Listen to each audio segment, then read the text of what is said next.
El viento cortante del Valle de San Lucas no solo aullaba esa noche de noviembre, gemía como una entidad viva, buscando cualquier grieta en la madera podrida del viejo granero para congelar lo que quedaba de vida allí dentro.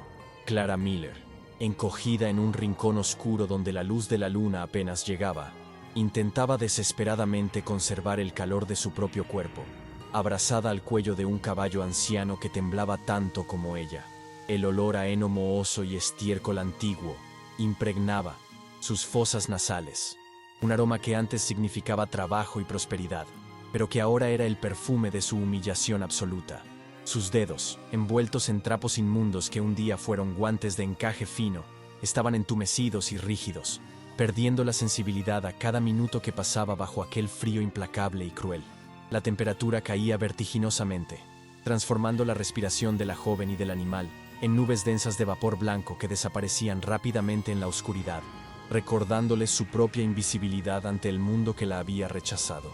A través de una grieta ancha en la pared lateral del granero, Clara podía observar la casa principal del rancho, la estructura imponente donde había nacido y crecido, ahora brillando con una luz dorada e insultante. Las ventanas emanaban un calor visual que hería sus ojos acostumbrados a la penumbra, revelando siluetas de muebles que ella conocía de memoria, pero que ahora pertenecían a otro hombre por fuerza de papeles, firmados en oficinas corruptas. El humo subía chimenea arriba, denso y constante, burlándose de su escalofrío incontrolable y dibujando en el cielo nocturno la prueba concreta de que el confort existía, pero le había sido robado. Aquella visión era una tortura psicológica calculada. Estar tan cerca del fuego que había calentado su infancia, y al mismo tiempo, estar condenada a morir congelada a pocos metros de él, separada por una pared de madera y por un abismo de injusticia social que la ciudad entera había ayudado a acabar con su silencio cómplice. El hambre era un dolor físico agudo, un cólico persistente que retorcía su estómago vacío desde hacía 2 días, compitiendo con el frío para ver qué sensación la quebraría primero. Clara masticaba un pedazo de cuero seco que había encontrado olvidado en un baúl de herramientas, intentando engañar al cuerpo que imploraba por nutrición, mientras sus pensamientos vagaban peligrosamente entre la realidad y el delirio febril. Recordaba las fiestas de la cosecha, las mesas abundantes y las risas que resonaban en ese mismo terreno, recuerdos que ahora parecían pertenecer a una vida leída en un libro y no a su propia historia. La heredera de los Miller, la joven que un día fue la promesa del valle, estaba ahora reducida a una invasora, una sombra indeseada en su propia tierra, escondiéndose como un animal herido para evitar la mirada juzgadora de aquellos que, semanas antes, la saludaban con sonrisas falsas en las calles, polvorientas de la ciudad que la había traicionado. La ciudad de San Lucas le había dado la espalda con una rapidez aterradora, etiquetando su desgracia financiera no como una tragedia, sino como una falla moral imperdonable que justificaba su abandono. Las voces resonaban en su mente, los susurros maliciosos de las matronas y las miradas lascivas de los hombres que ahora la veían solo como una mujer caída, sin la protección del dinero o de un apellido influyente.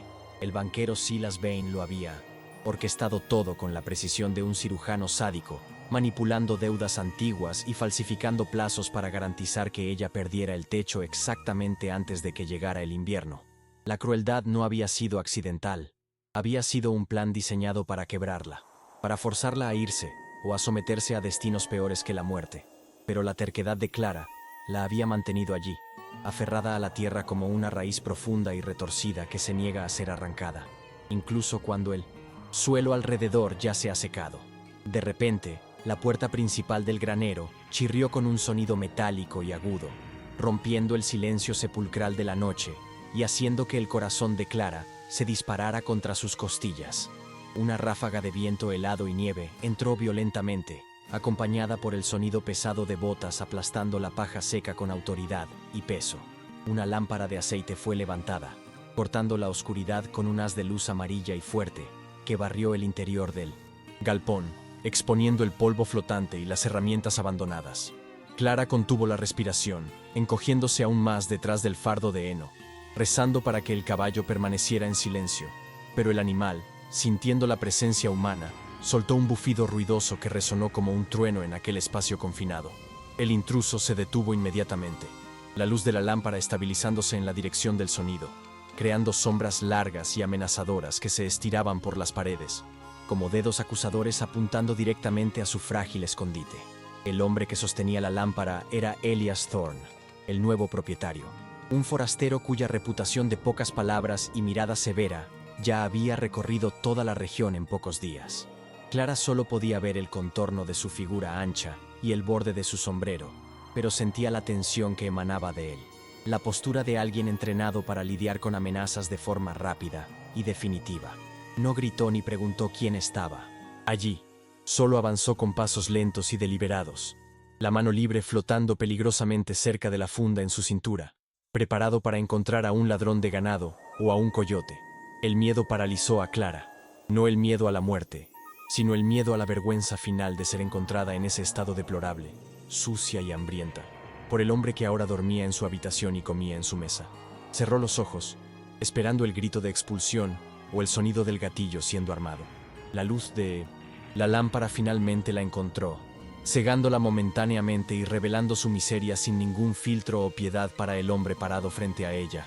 Clara levantó el rostro, protegiendo sus ojos con una mano temblorosa, y miró a Elías, esperando ver asco o furia en su expresión endurecida por el tiempo y el sol. En cambio, el forastero permaneció inmóvil, sus ojos oscuros recorriendo la escena con un análisis frío y meticuloso.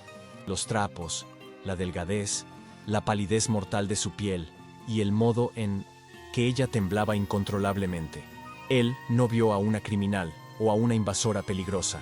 Vio a un ser humano en el límite absoluto de su resistencia, una vida a punto de extinguirse como una vela en el vendaval. El silencio entre ellos se extendió por segundos que parecieron horas, cargado de una tensión eléctrica donde el destino de Clara oscilaba entre la compasión y la ley implacable de la propiedad privada. Elías bajó la mano que estaba cerca del arma, el gesto lento y calculado para no asustarla más de lo que ya estaba, y suspiró, una nube de vapor escapando de sus labios. Vio la dignidad herida en los ojos de ella, una chispa de orgullo que se negaba a apagarse incluso ante la humillación total, y reconoció allí algo que él mismo cargaba en secreto. Sin decir una sola palabra, comenzó a desabotonar el pesado abrigo de piel de oveja que vestía, una prenda gruesa y caliente que parecía una armadura contra el invierno. Clara lo observó, confundida y aterrorizada, sin entender qué estaba haciendo aquel hombre gigante, su mente entumecida por el frío, incapaz de procesar cualquier cosa que no fuera violencia o rechazo. El sonido de los botones soltándose fue el único ruido en el granero, un sonido extrañamente doméstico e íntimo en aquel escenario de desolación y peligro inminente. Con un movimiento fluido y sorprendente, Elías se quitó el abrigo y, en lugar de expulsarla a la noche helada, dio 2 pasos al frente y lo colocó sobre los hombros temblorosos de Clara. El peso de la prenda fue inmediato y aplastante, trayendo consigo un calor residual del cuerpo de él y el olor a tabaco, cuero y madera, una mezcla olfativa que la envolvió como un abrazo inesperado. Él se arrodilló frente a ella, quedando a la misma altura, y la miró a los ojos con una intensidad seria, sin el rastro de lástima condescendiente que ella tanto temía, sino con el reconocimiento sobrio de una necesidad urgente. El calor comenzó a penetrar las capas de ropa sucia, alcanzando su piel, helada y provocando un dolor agudo de descongelamiento, una sensación física que la hizo jadear y mirar a aquel extraño como si él fuera una alucinación traída por la hipotermia. No voy a preguntar su nombre ahora, y usted no me va a contar mentiras, dijo Elías, su voz ronca y grave, sonando como piedras rodando en el lecho de un río seco. Sacó del bolsillo un pedazo de pan envuelto en un paño limpio, aún tibio, y se lo extendió con su mano callosa y firme. Coma, nadie muere de hambre en mi tierra, ni siquiera quien no ha sido invitado. Clara miró el pan, sus manos saliendo de debajo del abrigo enorme como garras vacilantes, incapaz de creer que aquel gesto realmente estaba sucediendo. Tomó el alimento, llevándoselo a la boca con una voracidad que la avergonzó, mientras Elías permanecía allí, inmóvil, vigilándola no como un carcelero, sino como un centinela silencioso, asegurándose de que la muerte no se acercara más en aquella noche fría. Aquel simple acto de compartir rompió algo, dentro de Clara, una represa emocional que ella había estado construyendo ladrillo por ladrillo desde el día en que fue desalojada de su casa. Las lágrimas, que el frío había secado, volvieron a brotar calientes y dolorosas, escurriendo por su rostro sucio mientras ella tragaba el pan y el llanto al mismo tiempo. Elías no se alejó, ni desvió la mirada, atestiguando su dolor con una presencia estoica que validaba su sufrimiento en lugar de ignorarlo. En aquel granero oscuro, bajo la luz tenue de una lámpara y el aullido del viento afuera, la dinámica entre el dueño y la intrusa había cambiado irrevocablemente, plantando la semilla de una conexión que desafiaría todas las reglas de aquel valle despiadado. El invierno aún estaba afuera, cruel y mortal, pero allí adentro, por primera vez en semanas, había una oportunidad frágil e imposible de supervivencia. Antes de seguir la historia, cuéntanos desde qué lugar del mundo nos ves. Deja el nombre de tu ciudad en los comentarios. La luz de 1900. La mañana se infiltró por las grietas del granero con una claridad grisácea e implacable, disipando las sombras protectoras de la noche y exponiendo la realidad cruda del nuevo día. Clara despertó bajo el peso del abrigo de piel de oveja, el olor a tabaco y tierra de Elías, aún impregnado en el tejido, sirviendo como un recordatorio sensorial inmediato de que la noche anterior no había sido un delirio febril. Sus músculos estaban rígidos por el frío que persistía en el aire, pero el núcleo de su cuerpo mantenía un calor vital que la había salvado de la hipotermia fatal. Al moverse, la paja crujió ruidosamente, y ella sintió una ola súbita de vergüenza al percibir su propia suciedad bajo la luz del sol, una conciencia dolorosa de su degradación física. La puerta del granero estaba entreabierta, revelando un rectángulo de nieve inmaculada que contrastaba violentamente con la inmundicia de su escondite temporal e improvisado. Elías apareció en la abertura de la puerta momentos después, recortado contra la blancura deslumbrante del exterior, cargando un balde de agua humeante y una toalla áspera de lino. No dijo buenos días ni sonrió. Su expresión permanecía cerrada e ilegible, enfocada en la practicidad de la supervivencia en aquel ambiente hostil, donde la cortesía era un lujo innecesario. Depositó el balde en el suelo de tierra batida con un golpe sordo y retrocedió 2 pasos, concediéndole un espacio de privacidad que demostraba un respeto silencioso por su condición vulnerable. «El agua es para limpiarse la cara y las manos», dijo él, su voz sonando menos amenazadora a la luz del día, pero aún cargada de una autoridad natural. «Después venga a la cocina. Hay café y huevos. No voy a traer comida al establo como si usted fuera ganado». La mención de la cocina hizo que el estómago de Clara se contrajera en un nudo de ansiedad y hambre, una batalla interna entre el orgullo herido de entrar a la casa que había sido suya como una mendiga y la necesidad biológica de nutrición. Se lavó la cara con el agua caliente, sintiendo el hollín y las lágrimas secas disolverse, revelando la piel pálida y marcada por el viento que se escondía debajo. Al mirar su propio reflejo en la superficie trémula del agua, vio a una extraña, una mujer envejecida prematuramente por el sufrimiento, pero con ojos que aún ardían con una determinación feroz. Se secó con fuerza, como si quisiera arrancar la debilidad junto con la suciedad, y se vistió nuevamente el abrigo enorme de Elías, usándolo como un escudo contra el mundo mientras caminaba vacilante hacia la casa principal. Entrar en la cocina fue un golpe físico, una bofetada de recuerdos sensoriales que la hizo detenerse en el umbral de la puerta, paralizada por la familiaridad distorsionada del ambiente. El olor a café fresco y grasa de tocino se mezclaba con el aroma antiguo de la madera de la casa, despertando fantasmas de mañanas felices con sus padres, que ahora parecían pertenecer a otra vida. Elías estaba sentado en la cabecera de la mesa, el lugar de su padre, comiendo en silencio. Pero había algo diferente en la disposición de los muebles, una austeridad espartana que había eliminado los adornos y los manteles bordados de su madre. La casa ya no era el hogar acogedor de los Miller. Se había transformado en el puesto de avanzada de un soldado solitario, funcional y desprovisto de cualquier calor sentimental, reflejando el alma rota del hombre que ahora la ocupaba legalmente. Clara se sentó en la silla más lejana, sus movimientos contenidos y cautelosos, sintiéndose una intrusa en el propio santuario de su infancia, vigilada por las paredes que conocían sus secretos. Elías empujó un plato lleno en su dirección sin levantar los ojos del suyo, el sonido de la porcelana arrastrándose en la madera, llenando el silencio pesado que flotaba entre ellos como una niebla densa. Ella comió despacio al principio, intentando mantener la compostura, pero el hambre pronto venció a la etiqueta, y devoró la comida con una urgencia que no logró disimular, mientras él continuaba bebiendo su café con una calma imperturbable. No hubo preguntas sobre cómo ella había llegado a esa situación miserable. El presente inmediato y la nieve afuera eran las únicas preocupaciones que él parecía dispuesto a reconocer en ese momento. El invierno va a empeorar antes de mejorar, declaró Elías finalmente, limpiándose la boca con el dorso de la mano y mirándola directamente a los ojos por primera vez esa mañana. Necesito ayuda con el ganado, y la cerca norte está cediendo. Usted conoce esta tierra mejor que yo, o cualquier mapa que yo pueda comprar. No fue una invitación caritativa ni una oferta de amistad. Fue una propuesta de negocios, una transacción seca que ofrecía techo a cambio de trabajo, preservando lo poco de dignidad que le quedaba a ella. Clara sostuvo la mirada de él, percibiendo que le estaba dando una opción: ser una víctima pasiva de la caridad o una socia activa en la supervivencia del rancho. Conozco cada piedra de este valle, respondió ella, con la voz ronca pero firme.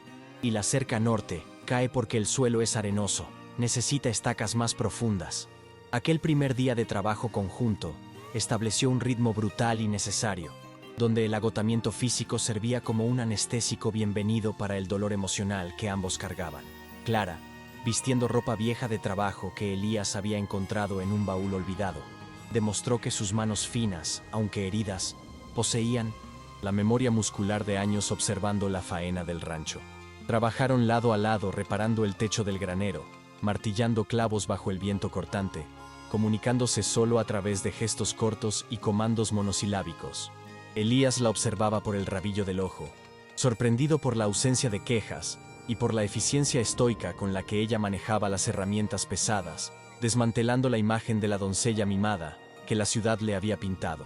Sin embargo, la presencia de Clara sacaba a flote las heridas ocultas de Elías, fisuras en su armadura de aislamiento que él intentaba desesperadamente mantener selladas contra cualquier intrusión. Mientras cortaba leña con golpes violentos y precisos, luchaba contra recuerdos de guerras pasadas, destellos de violencia que el sonido del hacha golpeando la madera parecía invocar involuntariamente. Clara percibió la tensión en sus hombros, el modo en que él se detenía abruptamente y miraba hacia el horizonte vacío como si esperara un ataque enemigo, reconociendo en él la misma mirada de animal acorralado que ella había visto en el espejo. Eran dos náufragos aferrados a los restos de sus vidas, y el rancho era la balsa precaria que los mantenía flotando sobre un océano de traumas no resueltos. La noche trajo consigo un nuevo tipo de tormento, cuando el silencio de la casa, antes un refugio para Elías, se volvió cargado por la presencia eléctrica de otra persona respirando bajo el mismo techo. Clara ocupó el cuarto de huéspedes, una habitación pequeña y helada, acostándose en la cama estrecha y escuchando los pasos pesados de él caminando de un lado a otro en la sala principal. Ella sabía que él no dormía bien. Oía el crujir de las tablas y el sonido ocasional de un fósforo siendo encendido, imaginándolo vigilando la oscuridad con el arma al alcance de la mano. Aquella vigilia nocturna creó una extraña sensación de seguridad para ella. Saber que había un guardián despierto, un monstruo domado que mantenía a los otros monstruos afuera, permitiéndole finalmente cerrar los ojos sin miedo. Los días se transformaron en una semana, creando una rutina frágil y silenciosa, donde cada tarea concluida era una pequeña victoria contra el caos que intentaba tragárselos. El cuerpo de Clara dolía en lugares que ella ni sabía que existían, ampollas reventando y haciendo callo sobre sus palmas, transformando sus manos de pianista en herramientas de supervivencia. En una tarde gris, mientras intentaban desatascar una carreta atrapada en el barro congelado, Elías resbaló y cayó pesadamente, soltando una maldición rara y furiosa. Clara, sin pensar, extendió la mano para ayudarlo a levantarse, un gesto instintivo de solidaridad que hizo que los dos se congelaran por un segundo. Él miró la mano de ella, pequeña y sucia, luego el rostro de ella, y aceptó el auxilio, sellando un pacto mudo de interdependencia que trascendía las palabras. Pero la tregua interna del rancho no podía proteger a Clara de la realidad externa, y la necesidad de suministros pronto forzó la cuestión que ambos evitaban discutir. La despensa estaba peligrosamente vacía, la sal y la harina acabándose, y Elías anunció que necesitarían ir a la ciudad a la mañana siguiente, una declaración que cayó sobre la mesa de la cena como una sentencia de muerte. Clara palideció, soltando el cubierto, el terror de enfrentar las miradas y los juicios de San Lucas, paralizando su garganta y haciendo que su corazón se disparara. «No puedo ir», susurró ella, el orgullo desmoronándose ante la vergüenza. «Me van a ver, se van a reír». Elías continuó comiendo, pero sus mandíbulas estaban tensas. «Usted necesita botas, y nadie se va a reír mientras yo esté a su lado. Usted no es una criminal, Clara. Deje de actuar como una». La preparación para la ida a la ciudad fue un ritual de armadura, con Clara intentando limpiar su ropa gastada y arreglarse el cabello de una forma que rescatara algún vestigio de su antigua dignidad. Encontró un chal antiguo de su madre en el fondo de un armario, un tejido de lana oscura que usó para cubrirse la cabeza y parte del rostro, creando una barrera textil entre ella y el mundo. Elías la esperaba en la carreta, verificando las riendas de los caballos con una impaciencia nerviosa. Consciente de que llevar a aquella mujer a la ciudad era un acto de provocación abierta contra el orden social establecido por Silas Vane. Cuando ella subió al banco a su lado, él notó el temblor en sus manos y, en un gesto breve y casi imperceptible, tocó el codo de ella con firmeza. «Mire hacia adelante, siempre hacia adelante», instruyó él, chasqueando las riendas y poniendo la carreta en movimiento. El viaje hasta San Lucas estuvo marcado por una tensión creciente, el paisaje árido pasando por ellos como un escenario de pesadilla, cada piedra y árbol pareciendo testigos silenciosos de su marcha hacia el cadalso social. Al entrar en la calle principal, el ruido de la ciudad, martillos, caballos, conversaciones, pareció cesar gradualmente, sustituido por un silencio pesado y observador que se extendió como una mancha de aceite. Cabezas se giraron, cortinas fueron apartadas en las ventanas, y Clara sintió el peso físico de docenas de miradas clavándose en su espalda, quemando su piel a través de las capas de ropa. Ella mantuvo la mirada fija en las orejas de los caballos, como Elías había ordenado, pero podía oír los susurros venenosos, las risitas ahogadas y las palabras intrusa y vagabunda, flotando en la brisa helada. Elías detuvo la carreta frente al almacén general, bajando con una calma deliberada y rodeando el vehículo para ofrecerle la mano a Clara. Un gesto de caballerosidad que chocó a los espectadores por su audacia pública. No la trató como a una sirvienta o una pasajera indeseada, sino como a una dama, desafiando abiertamente la narrativa que la ciudad había construido sobre su ruina. Clara vaciló, sintiendo el pánico subir por la garganta, pero al ver la mano firme de él y la expresión desafiante con la que él miraba a los hombres ociosos en el porche del salón, encontró fuerzas para bajar. Caminaron juntos hasta la puerta de la tienda, el sonido de sus botas en la madera de la acera resonando como tambores de guerra, mientras la multitud se apartaba ligeramente, repelida por el aura de peligro contenido que Elías emanaba. Dentro del almacén, el aire estaba viciado y caliente, oliendo a especias y polvo, y el tendero, un hombre llamado Garrett, que conocía a Clara desde niña, la miró con una mezcla de lástima y desprecio. «No servimos a quien no puede pagar, señorita Miller», dijo él, la voz goteando una falsa cortesía, antes incluso de que ella pudiera tocar cualquier mercancía. Elías, que estaba examinando sacos de harina, se volvió lentamente, su sombra cubriendo el mostrador e intimidando al comerciante pequeño y sudoroso. «La cuenta es mía», gruñó Elías, colocando una moneda de oro sobre la madera con un golpe metálico y definitivo. «Y ella se va a probar las mejores botas que tenga. Si escucho una palabra más que no sea sobre el precio, voy a llevar mi dinero y mi paciencia a la ciudad vecina». Clara se sentó en el banco bajo para probarse las botas, sus manos temblando mientras desataba los zapatos viejos y remendados, exponiendo calcetines agujereados que la humillaron profundamente. Garrett trajo las botas en silencio, intimidado, y Clara se calzó el cuero nuevo y rígido, sintiendo una ola de confort y protección que casi la hizo llorar allí mismo, frente a sus verdugos. Aquel par de botas no era solo un calzado, era la recuperación de su capacidad de caminar sin dolor, un símbolo tangible de que ella aún tenía derecho a pisar esa tierra. Elías pagó sin regatear, comprando también un abrigo de lana gruesa para ella, ignorando los precios inflados que Garrett cobraba como una tasa de moralidad implícita. Salieron de la tienda cargados de suministros, habiendo ganado la primera batalla sin disparar un tiro, pero sabiendo que la guerra apenas estaba comenzando.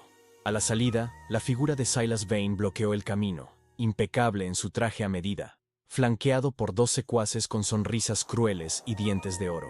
El banquero miró a Clara con una sonrisa reptiliana, ignorando completamente la presencia de Elías al principio, enfocando su malicia en la mujer que él había destruido.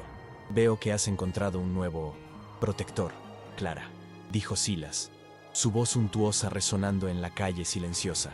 «Es conmovedor ver cómo funciona la caridad cristiana, aunque me pregunto cuánto tiempo el señor Thorne mantendrá a una mascota tan cara».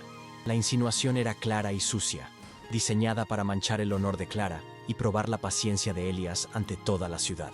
Elías dio un paso al frente, colocándose físicamente entre Clara y el banquero, su mano flotando relajada, pero peligrosamente cerca del cinturón, la mirada fija en los ojos de Silas como un depredador evaluando a la presa. «Cuidado con la lengua, Vane», dijo Elías, la voz baja y letal, cargada de una promesa de violencia que hizo que los secuaces de Silas retrocedieran instintivamente. «En mi tierra, los coyotes que rondan el rebaño terminan convertidos en alfombras, y no veo diferencia entre un hombre que roba con una pluma y uno que roba con un arma». La confrontación duró un segundo eterno, con la ciudad entera conteniendo la respiración, hasta que Silas, percibiendo que no ganaría allí, forzó una sonrisa fingida y abrió paso, murmurando amenazas veladas sobre ley y orden. El viaje de regreso al rancho se hizo bajo un silencio diferente, ya no de miedo, sino de una complicidad forjada en el fuego de aquella humillación pública compartida. Clara miraba a Elías con nuevos ojos, viendo no solo al hombre que le había dado pan, sino al único ser humano que había tenido el coraje de interponerse entre ella y la jauría de lobos sociales. El sol comenzaba a ponerse, tiñendo el cielo de un rojo sangriento que se reflejaba en la nieve, creando una belleza melancólica y premonitoria sobre el valle. Sabían que Silas no aceptaría la afrenta. El orgullo herido del banquero era peligroso, y la represalia vendría no con palabras, sino con acciones que buscarían destruir la frágil alianza que ellos estaban construyendo. Al llegar al rancho, la oscuridad ya se había apoderado del lugar, y una sensación de inquietud flotaba en el aire, algo sutil que hizo que los pelos de la nuca de Elías se erizaran. El ganado estaba agitado, en el corral, mugiendo bajo y golpeando contra las cercas, y el viento traía un olor débil pero inconfundible, que no pertenecía al invierno natural, el olor a queroseno. Elías detuvo la carreta abruptamente, los sentidos agudizados de soldado entrando en alerta máxima, mientras Clara sujetaba su brazo, sus ojos muy abiertos escudriñando la oscuridad. «Quédese aquí», ordenó él, bajando silenciosamente y sacando el arma, moviéndose hacia las sombras del granero. Clara, sin embargo, no obedeció. El miedo a perder el único refugio que le quedaba superó el miedo al peligro inmediato y bajó de la carreta, agarrando una horquilla que estaba recargada en la pared exterior. Ella conocía los sonidos de aquel lugar mejor que nadie y oyó el crujido de una rama seca viniendo de la dirección del depósito de heno, un sonido que no había sido causado por el viento. El sabotaje ya no era una amenaza lejana, había llegado a su puerta, traído por las manos cobardes de los hombres de Silas que preferían el fuego a la luz del día. Elías avanzó por la izquierda, Clara por la derecha, dos defensores improbables convergiendo para proteger el pedazo de suelo que, esa noche, había dejado de ser solo propiedad para convertirse finalmente en un hogar que defender con sangre. Al rodear el granero, vieron la primera lengua de fuego lamer la madera seca de la pared posterior, una llama amarilla y voraz que subía rápidamente, alimentada por el aceite derramado. Una figura encapuchada corría hacia la cerca, huyendo de la escena del crimen, pero el foco de Elías y Clara no estaba en la persecución, sino en la salvación. El fuego se reflejaba en sus ojos, una imagen aterradora que amenazaba con consumir todo lo que habían construido en esa semana de tregua frágil. La prueba final del invierno había comenzado, y el frío no sería el enemigo esa noche. El calor destructivo del odio humano sería la prueba que definiría si sobrevivirían como cenizas o como hierro forjado. El fuego rugía, con una voz demoníaca, devorando la madera seca del granero, con una voracidad que desafiaba la lógica y el tiempo, transformando la noche gélida en un infierno naranja y sofocante. Clara no dudó ante las llamas que subían por las paredes laterales. Su instinto de conservación desapareció, sustituido por un terror visceral de ver a los animales atrapados, morir agonizando en aquella trampa incandescente. Corrió hacia la entrada lateral, cubriéndose la boca con la manga del abrigo de lana, ignorando el calor abrasador que chamuscaba sus pestañas y secaba instantáneamente el sudor en su frente. El humo era una pared sólida y negra, un veneno que cegaba y desorientaba. Pero Clara conocía aquel edificio como la palma de su mano, guiándose por la memoria táctil de tablas y cerrojos que ella había tocado 1000 veces en la infancia, moviéndose a través del caos con una precisión ciega y desesperada. Elías, afuera, luchaba contra el incendio con baldes de agua del pozo, un esfuerzo hercúleo y casi inútil contra el sabotaje alimentado por queroseno, sus músculos gritando con cada lanzamiento. Cuando se dio cuenta de que Clara había entrado en el edificio en llamas, un frío mucho peor que el invierno recorrió su espina dorsal, paralizándolo por una fracción de segundo con el horror de la pérdida inminente. Soltó el balde, el sonido metálico perdido en el rugido del fuego, y corrió hacia la entrada principal, gritando el nombre de ella con una voz que desgarraba su garganta, una mezcla de comando militar y súplica desesperada.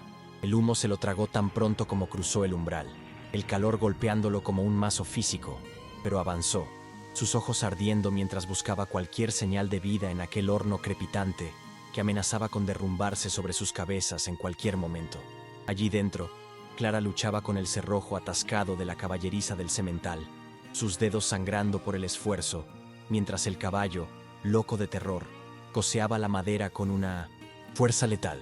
El aire era irrespirable, y las vigas arriba comenzaban a crujir ominosamente, una lluvia de chispas cayendo sobre ella como una tormenta de meteoritos letales que quemaban la tela del abrigo. Con un grito de puro esfuerzo, usó el peso de su propio cuerpo para destrabar el mecanismo antiguo, abriendo la puerta pesada en el momento exacto en que una viga en llamas se derrumbó a pocos metros de donde ella estaba. El caballo se disparó hacia la libertad, casi atropellándola, pero ella se mantuvo firme, tosiendo violentamente, mareada por la falta de oxígeno, sintiendo sus piernas fallar, mientras la oscuridad del humo comenzaba a cerrar su campo de visión en un túnel estrecho y mortal. Elías surgió de la cortina de humo como un espectro vengador, encontrándola en el momento en que ella comenzaba a ceder al suelo, el hollín cubriendo su rostro pálido como una máscara de muerte.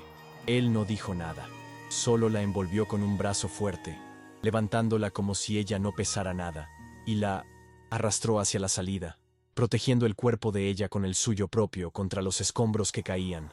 Irrumpieron en el aire frío de la noche, cayendo juntos en la nieve fangosa, tosiendo y ahogándose mientras el aire limpio quemaba sus pulmones heridos.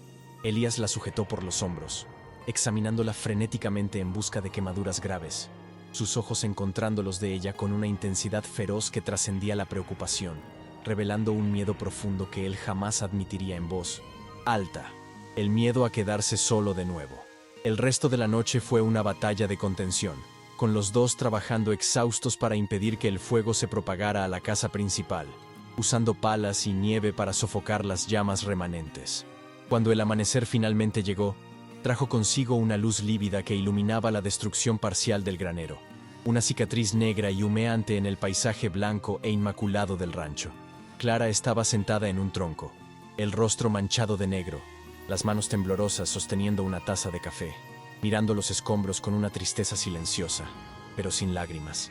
No lloraba por la pérdida material, sentía la violación, la maldad humana que había invadido su santuario, la prueba concreta de que Silas Vane no pararía hasta verla erradicada de la faz de la tierra como una mala hierba persistente. Elías caminó hasta los restos de la pared donde había comenzado el fuego, agachándose para recoger un pedazo de tela quemada que olía fuerte a aceite de lámpara, la prueba innegable del crimen. Apretó el tejido carbonizado en su puño hasta que los nudillos de sus dedos se pusieron blancos, una furia fría y calculadora, endureciendo sus facciones en una máscara de piedra impenetrable. Miró a Clara, a la dignidad con la que ella soportaba el ataque, y se dio cuenta de que la intrusa había defendido aquella tierra con más coraje que cualquier hombre que él hubiera conocido en su batallón. En ese momento, la duda que aún quedaba en su mente se disipó completamente. La tierra no pertenecía a quien tenía el papel, sino a quien sangraba por ella, y Clara había sangrado esa noche para salvar el legado de él. Caminó hacia ella, su sombra cayendo sobre el cuerpo pequeño y exhausto, y le extendió la mano sucia de hollín para ayudarla a levantarse, un gesto cargado de un nuevo significado. «Vaya a lavarse y póngase su mejor ropa», dijo él, con la voz baja y ronca, sin dejar espacio para discusión o vacilación. Clara lo miró, confundida, el miedo a ser enviada lejos surgiendo en sus ojos cansados. ¿Por qué? ¿A dónde vamos?, preguntó ella, la voz fallando. Elías miró hacia el horizonte, en dirección a la ciudad, sus ojos entrecerrados como miras telescópicas.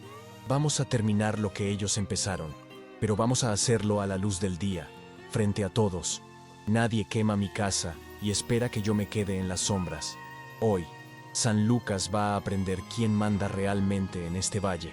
El viaje hasta la ciudad fue silencioso, pero la atmósfera en la carreta era radicalmente diferente a aquella primera visita humillante días antes. Ahora, había una energía de propósito compartido. Clara, vistiendo el abrigo nuevo y las botas limpias, se sentaba con la espalda erguida, el mentón levemente levantado, absorbiendo la fuerza silenciosa que emanaba de Elías a su lado. Ya no eran el forastero y la mendiga, eran supervivientes de un asedio, veteranos de una guerra no declarada que volvían al campo de batalla para exigir rendición. La nieve brillaba bajo el sol de la mañana, cegadora y pura, contrastando con la suciedad moral que los esperaba en la ciudad. Pero Clara ya no sentía frío. El fuego de la noche anterior había encendido algo dentro de ella que el invierno no lograba apagar. Al llegar a la plaza principal, notaron que era día de asamblea, con la mayoría de los ciudadanos reunidos frente a la iglesia y al banco, una congregación de hipocresía vestida de domingo. Silas Vane estaba en el centro, dando un discurso con gestos amplios y benevolentes, probablemente hablando sobre el progreso y el orden, sin saber que sus víctimas estaban a pocos metros de distancia. Cuando la carreta de Elías se detuvo con un chirrido fuerte, las cabezas se giraron, y el murmullo de la multitud murió instantáneamente, sustituido por un silencio tenso y expectante. Silas interrumpió su discurso, una sonrisa nerviosa temblando en sus labios, al ver que el fuego no había cumplido su propósito macabro de ahuyentarlos o destruirlos. Elías bajó de la carreta despacio, ayudando a Clara a bajar con la misma reverencia pública, y juntos caminaron hasta el centro de la plaza, abriéndose paso entre la multitud que se apartaba como aguas ante una fuerza bíblica. Elías cargaba un maletín de cuero en una mano y el paño quemado en la otra, y se detuvo directamente frente a Silas, invadiendo el espacio personal del banquero con una dominancia física aplastante. Hubo un accidente en el rancho Miller. Anoche, dijo Elías, su voz proyectada para que cada alma en la plaza oyera claramente. Curioso cómo los accidentes siempre huelen a queroseno barato, y ocurren cuando el viento está a favor de la destrucción. Arrojó el paño carbonizado a los pies de Silas, un desafío abierto que hizo que el banquero retrocediera visiblemente, pálido y tembloroso. Esas son acusaciones graves, señor Thorne, tartamudeó Silas, intentando recuperar su postura de autoridad ante las miradas inquisidoras de sus conciudadanos. Usted no tiene pruebas, y esa mujer, esa intrusa es la causa de todo el infortunio de esa propiedad. Elías rió, un sonido seco y sin humor que heló la sangre de los presentes. ¿Intrusa?, repitió él, girándose para encarar a la ciudad, mirando a los ojos de cada hombre y mujer que le había dado la espalda a Clara. ¿Ustedes llaman intrusa a la mujer que conoce cada palmo de esa tierra? ¿A la mujer que entró en el fuego para salvar vidas mientras ustedes dormían seguros? Un pedazo de papel no hace a un ranchero. El carácter lo hace. Y el carácter de esta ciudad está podrido. Elías abrió el maletín de cuero y sacó la escritura original del rancho, el documento amarillento que Silas había manipulado para robar la herencia de los Miller y vendérsela al forastero. El banquero sonrió con desdén, creyendo que Elías estaba allí para devolver la tierra y marcharse, derrotado por las circunstancias. Veo que ha recuperado el juicio, dijo Silas, extendiendo la mano, codiciosa. Vender es la mejor opción para un hombre en su posición. Pero Elías no entregó el papel. En cambio, lo levantó en alto, para que todos pudieran ver el sello oficial, y con un movimiento brusco y violento, rasgó la escritura por la mitad, el sonido del papel partiéndose resonando como un disparo en la plaza silenciosa. Un suspiro colectivo recorrió la multitud, y Clara se llevó la mano a la boca, conmocionada, sin entender qué estaba haciendo Elías con el título de propiedad que le había costado todo. Elías sacó un segundo documento del maletín, un papel nuevo con tinta aún fresca, y lo colocó sobre la mesa improvisada que Silas usaba para su discurso. Aquel documento antiguo era una mentira basada en el robo, declaró Elías, su voz firme como el acero. Esta es la nueva realidad. A partir de hoy, la mitad del rancho Miller pertenece a Clara Miller, no por caridad, no por herencia, sino por derecho de conquista y trabajo. Tomó la pluma de escribir y firmó su nombre con fuerza, girando el documento hacia Clara frente a todos. «Firme, Clara», dijo él, suavemente, ignorando las protestas tartamudeantes de Silas y el shock de la multitud. «No es un regalo. Usted se ganó esto cuando salvó lo que era mío. Ahora es nuestro». Clara miró el papel, las letras bailando ante sus ojos llorosos, viendo su nombre al lado del de él, una restauración de su identidad que iba mucho más allá de la posesión de la tierra. Con la mano temblorosa, pero el corazón lleno de una fuerza nueva, tomó la pluma y firmó, el trazo de la tinta sellando no solo un contrato legal, sino un pacto de vida. Al levantar la vista, ya no vio a los jueces de la ciudad, vio solo a Elías, el hombre que había dividido el mundo por la mitad para que ella pudiera caber en él. La derrota de Silas fue absoluta y humillante. No hubo gritos o arrestos inmediatos, solo el desmoronamiento de su autoridad moral ante un gesto de justicia tan puro que hacía que sus maquinaciones parecieran pequeñas y sucias. La ciudad, confrontada con la nobleza del forastero y la resiliencia de la heredera, comenzó a dispersarse en un silencio avergonzado, incapaz de sostener la mirada de los dos socios que permanecían de pie en el centro de la plaza. Silas recogió sus papeles apresuradamente, huyendo hacia el interior del banco como una rata volviendo a la alcantarilla, dejando el campo de batalla para los vencedores. Elías le ofreció el brazo a Clara una vez más, y caminaron de regreso a la carreta, no como fugitivos, sino como los verdaderos dueños del valle. El regreso al rancho se hizo bajo la luz dorada del final de la tarde, el sol poniente transformando la nieve en un campo de diamantes centelleantes que parecía celebrar su victoria. El granero quemado aún estaba allí, una herida fea en el paisaje, pero ahora parecía menos una ruina y más un monumento a la resistencia, una cicatriz que contaba una historia de supervivencia. Elías detuvo los caballos en la cima de la colina que daba a la casa, permitiendo que ambos miraran la propiedad que se extendía abajo, ahora indivisible en su unión. El viento soplaba frío, pero Clara sintió un calor profundo irradiar de su pecho, la certeza de que el invierno, aunque aún presente, ya no tenía el poder de lastimarla. Elías bajó y se quedó junto a la cerca, mirando la vastedad de la tierra, y Clara se unió a él, apoyando los codos en la madera gastada, sus hombros tocándose levemente. «Tendremos que reconstruir el granero antes de la próxima nevada», comentó él pragmáticamente, como si nada extraordinario hubiera sucedido en la ciudad, volviendo al modo de trabajo que era su lenguaje de amor. Clara sonrió, una sonrisa verdadera que alcanzó sus ojos por primera vez en años. «La madera del bosque este es más fuerte», respondió ella, «y esta vez vamos a construir con piedra en la base». Se quedaron allí, dos solitarios que habían encontrado su mitad del mundo en el otro, observando el sol desaparecer detrás de las montañas, listos para construir un futuro sobre las cenizas del pasado. Antes de seguir, recuerda dejar tu like y suscribirte para más contenido como este. Vamos con la siguiente parte. La mañana siguiente en el Valle de San Lucas surgió con una serenidad que parecía pedir disculpas por la violencia de la noche anterior. El sol derritiendo el hielo en los aleros y haciendo que el agua goteara en un ritmo constante e hipnótico de renovación. Clara caminaba entre los escombros ennegrecidos del granero, sus botas nuevas aplastando carbón y cenizas, pero su postura no cargaba el peso de la derrota. Al contrario, se movía con la autoridad de una arquitecta evaluando el terreno para una nueva fundación. El aire aún olía a madera quemada, un aroma acre que se mezclaba con la frescura limpia de la nieve derretida, creando un perfume complejo de fin y recomienzo. Ella ya no sentía la necesidad de esconderse en las sombras de aquella estructura.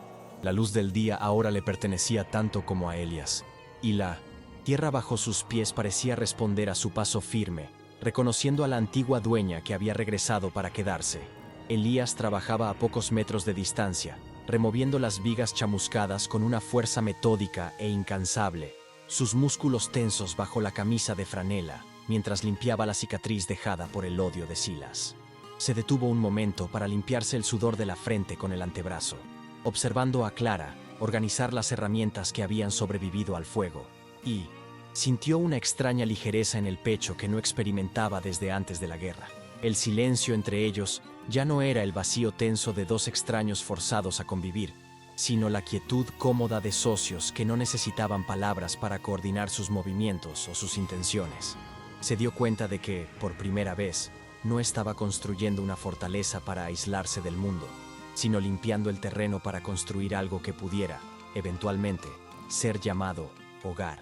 Cerca del mediodía, el sonido de cascos en la carretera principal rompió la rutina de trabajo, haciendo que Elías instintivamente llevara la mano a la cadera, aunque el arma no estaba allí. Era una carreta simple, guiada por Garrett, el dueño del almacén, que se detuvo vacilante en la entrada del rancho, quitándose el sombrero con una deferencia nerviosa y genuina. No traía mercancías para vender, sino tablas de madera de pino de su propia reserva, un gesto silencioso de reparación de la comunidad que había presenciado la injusticia sin intervenir. «Sobró de la construcción de la iglesia», murmuró Garrett, sin mirar a Clara a los ojos, demasiado avergonzado para pedir perdón verbalmente. «Pensé que ustedes podrían usarla para empezar de nuevo». Elías aceptó la madera con un movimiento corto de cabeza, entendiendo que aquel material representaba la bandera blanca de la ciudad, el reconocimiento tardío de que la dignidad de Clara era innegociable. Clara se acercó a la carreta y tocó la madera áspera, sintiendo la textura de la solidaridad humana que finalmente rompía la barrera del prejuicio y del miedo impuestos por el banquero. Miró a Garrett y, en lugar de desprecio o rabia, le ofreció un agradecimiento simple y digno, liberando al hombre de su culpa con una generosidad que él no merecía, pero que ella podía dar porque ahora se sentía completa. Aquel momento marcó la verdadera derrota de Silas Vane. Él podía controlar el dinero, pero ya no podía controlar la narrativa moral del valle, ni impedir que la humanidad básica resurgiera entre los vecinos. Cuando la carreta partió, dejando la madera apilada, Clara y Elías intercambiaron una mirada cómplice, sabiendo que habían ganado la guerra social sin disparar un solo tiro, solo permaneciendo firmes en su verdad compartida. El deshielo del invierno comenzó a acelerarse esa tarde, transformando los campos blancos en manchas de tierra marrón y húmeda, revelando el suelo fértil que había estado dormido bajo la nieve y la tragedia. Y sí, sonido del agua corriendo en los arroyos cercanos era una música constante de vida retornando, un contraste absoluto con el aullido mortal del viento que había presentado a Clara ante Elías en la primera noche. Hicieron una pausa para comer, sentados en el porche de la casa principal, compartiendo el mismo pan y café, pero ahora la dinámica de poder había desaparecido completamente. Clara no comía como una refugiada hambrienta, y Elías no servía como un guardián caritativo. Compartían el alimento como iguales, discutiendo planes para la primavera, hablando sobre semillas y ganado con la naturalidad de quien planea un futuro largo y próspero. Clara fue hasta el corral provisional, donde el caballo viejo, su compañero de infortunio en la noche del incendio, descansaba bajo el sol tibio, cepillando el pelaje del animal con movimientos lentos y cariñosos. El animal recostó la cabeza en el hombro de ella, un gesto de confianza absoluta que reflejaba la curación emocional que estaba ocurriendo dentro de la propia Clara. Recordó cómo se había abrazado a ese cuello para no morir de frío, y ahora, bajo la luz dorada de la tarde, se dio cuenta de que el frío interno, aquel miedo paralizante de ser indigna y desechable, se había derretido junto con la nieve. Ya no era la mitad rota de una familia en bancarrota, era la cuidadora, la protectora, la fuerza vital que mantenía aquel rancho respirando, y el caballo parecía saberlo y agradecer por ello. Elías la observaba desde el porche, permitiéndose, por primera vez, admirar la belleza de aquella mujer no como un objeto estético, sino como una fuerza de la naturaleza que había resistido todas las tormentas. Vio cómo la luz del sol iluminaba su cabello, suelto y limpio, y se dio cuenta de que la soledad que él tanto valoraba había sido, en realidad, una prisión que él había construido para sí mismo. La presencia de ella no había invadido su espacio, lo había expandido, llenando los rincones vacíos de su vida con propósito y calor, transformando la mera supervivencia en vivencia. Bajó los escalones, caminando hacia ella no para dar órdenes u ofrecer ayuda, sino simplemente para estar cerca, para compartir el espacio sagrado que existía alrededor de ella. Caminaron juntos hasta la cerca norte, aquella que necesitaba reparaciones y que había sido el pretexto inicial para la permanencia de ella, cargando herramientas y alambre nuevo. El trabajo de arreglar la cerca se convirtió en un ritual simbólico, donde Cada poste afirmado en el suelo representaba la consolidación de su asociación y la demarcación de su territorio contra el mundo exterior. Elías sostenía el poste, mientras Clara golpeaba con el martillo, invirtiendo los papeles tradicionales con una facilidad que demostraba cuán profundamente habían reescrito las reglas de convivencia. No había trabajo de hombre o trabajo de mujer allí. Había solo el trabajo necesario para mantener su mundo en pie, y ambos estaban dispuestos a sangrar y sudar por eso en la misma medida. Cuando terminaron la cerca, el sol comenzaba a descender en el horizonte, tiñendo el cielo con franjas de violeta y naranja, los mismos colores que habían atestiguado la desesperación de Clara semanas antes. Ahora, sin embargo, el paisaje parecía acogedor, las montañas distantes abrazando el valle como brazos protectores en lugar de barreras intransitables. Elías se limpió las manos en un trapo y miró a Clara, notando que ella aún vestía su abrigo de piel de oveja, aunque el día no estaba tan frío. Sonrió, una sonrisa rara y abierta que transformó su rostro severo, al darse cuenta de que aquel abrigo había dejado de ser un préstamo de emergencia para convertirse en un manto de pertenencia. Una segunda piel que ella había conquistado el derecho de usar. «Creo que podemos comenzar los cimientos del granero mañana», dijo Elías, su voz tranquila mezclándose con los sonidos del atardecer. «Tenemos suficiente piedra en la ladera oeste». Clara asintió, mirando hacia el lugar donde las cenizas ya habían sido limpiadas, visualizando no lo que se había perdido, sino lo que sería erigido, más grande, más fuerte y a prueba de fuego. «Y vamos a poner ventanas», añadió ella con firmeza. «Los animales necesitan luz, y no vamos a vivir más en la oscuridad, ni ellos, ni nosotros». La decisión sobre las ventanas era una declaración de principios. No construirían un búnker contra el miedo, sino un espacio abierto a la luz, desafiando las sombras que habían intentado tragárselos. Esa noche, al entrar en la casa, Clara se detuvo en el vestíbulo y se quitó el gran abrigo de piel, colgándolo en el gancho junto a la puerta, al lado del sombrero de Elías. El gesto fue simple, doméstico y profundamente íntimo, simbolizando que el viaje de nómada e intrusa había terminado definitivamente. Ella estaba en casa, y sus pertenencias tenían un lugar legítimo allí. La casa estaba caldeada por el fuego que crepitaba en la chimenea. Ya no la luz insultante, que ella había visto desde afuera, sino el corazón palpitante de su mundo, un calor que ella ahora ayudaba a mantener. Elías cerró la puerta con llave, no con miedo, sino con la satisfacción de quien protege un tesoro, girando la llave con un clic definitivo que cerraba el pasado. Cenaron a la luz de las velas, la atmósfera cargada de una paz que parecía casi sagrada tras el tumulto de los últimos días, el silencio llenado solo por el estallido de la madera y el sonido de los cubiertos. Clara miró a Elías a través de la mesa, viendo las líneas de cansancio alrededor de sus ojos, pero también la claridad de un hombre que ha encontrado su misión. «Usted me salvó», dijo ella suavemente, rompiendo el silencio, sintiendo la necesidad de verbalizar la gratitud que la sofocaba. Elías negó con la cabeza lentamente, posando el tenedor y sosteniendo la mirada de ella con seriedad. «No, Clara, usted se salvó. Yo solo abrí la puerta. Y al hacer eso, usted salvó este lugar de convertirse en solo una tumba silenciosa más para un viejo soldado». La confesión de Elías trajo lágrimas a los ojos de Clara, pero eran lágrimas de sanación, lavando las últimas marcas de vergüenza que aún pudieran quedar en su alma. Se levantó y rodeó la mesa, deteniéndose a su lado y colocando la mano en su hombro, sintiendo la solidez del hombre que había dividido todo con ella, para que ambos pudieran tener algo. Elías cubrió la mano de ella con la suya, callosa y cálida, y se quedaron así por un largo momento, conectados por el toque, dos mitades rotas que juntas formaban un todo imperfecto pero indestructible. No hubo besos apasionados ni declaraciones románticas de cuentos de hadas. Hubo el reconocimiento profundo y sobrio de que sus vidas estaban ahora entrelazadas de forma irrevocable. Más tarde, sentados en el porche bajo el cielo estrellado, observaron la luna llena iluminar el valle de San Lucas, transformando la tierra fangosa en plata líquida. La ciudad estaba allá lejos, pequeña e insignificante con sus luces temblorosas y sus leyes mezquinas, incapaz de tocar la soberanía que ellos habían establecido en el rancho.